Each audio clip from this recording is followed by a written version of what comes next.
Inondations dévastatrices en Belgique et ailleurs en Europe, comme ici en Allemagne. Incendies de forêts spectaculaires en Grèce et en Turquie, ou encore dôme de chaleur, une vague inédite au Canada.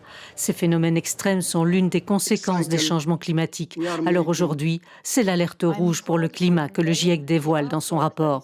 Il n'a jamais été aussi alarmant. Depuis le dernier en date, en 2013, les émissions de CO2 n'ont cessé d'augmenter et avec elles, la température de la planète. Extreme weather events more frequent and severe. Second, it shows that climate change is affecting every region on our planet. And lastly, it explains that strong, rapid, sustained reductions in carbon dioxide and other greenhouse gas emissions would be required to limit global warming. Autrement dit, il est moins une, et cette fois, il y a une certitude. Les connaissances scientifiques, les outils à la disposition des scientifiques se sont développés, les ordinateurs sont devenus plus puissants, les données satellitaires sont devenues plus nombreuses et donc on comprend encore mieux ce qui se passe et on est encore plus certain qu'avant, si c'était nécessaire, que ce sont bien les activités humaines qui influencent le climat d'une manière sans précédent depuis au moins 2000 ans. Le rapport fait aussi un sombre diagnostic. La température globale pourrait atteindre le seuil de plus 1,5 degré d'ici 2030, soit 10 ans plus tôt qu'estimé jusqu'ici.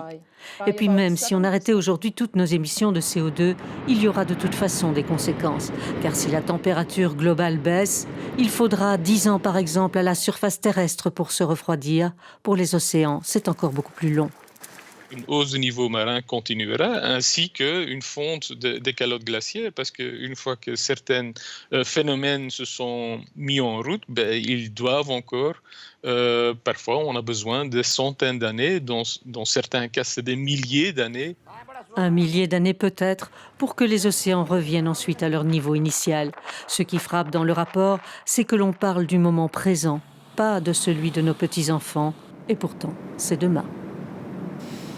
Et ce réchauffement climatique est de plus en plus visible, même si celles et ceux qui sont restés en Belgique auront un peu de mal à le croire. Alison Delpierre, on va donc avoir besoin de toute votre pédagogie pour nous faire bien comprendre que ce dont on parle ici finalement, ce sont bien les températures moyennes.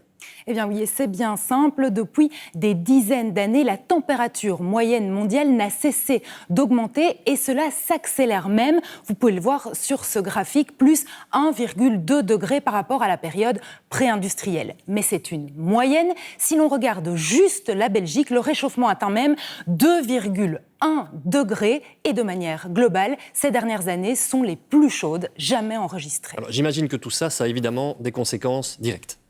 Exactement, il suffit d'observer ce qu'il se passe pour l'instant, ce que nous sommes en train de vivre cet été, des inondations impressionnantes ou encore des feux de forêt en Turquie ou bien un ouragan dans les Caraïbes visible depuis l'espace. Mais ce n'est pas tout, il y a aussi des épisodes de canicule, des pluies torrentielles et de la sécheresse. Et si ces événements ne sont pas directement provoqués par le réchauffement climatique, ce qui change en fait, c'est leur intensité, leur ampleur et leur durée. Alors il faut savoir que les phénomènes extrêmes sont amenés à se multiplier dans les années à venir. Vous êtes en train de nous parler finalement de tout ce qu'on voit. Est-ce qu'il y a des événements plus silencieux ?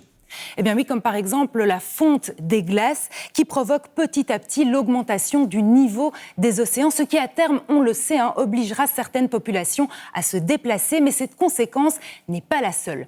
Un quart des émissions de gaz à effet de serre est absorbé par l'eau et cela modifie la chimie des océans et en augmente l'acidité. Résultat, eh bien, ce sont les organismes marins qui trinquent, comme les coraux par exemple. On estime d'ailleurs qu'en 40 ans, 40% des récifs ont déjà disparu et si on ne fait rien, eh bien, il n'en restera aucun d'ici 2050, soit demain.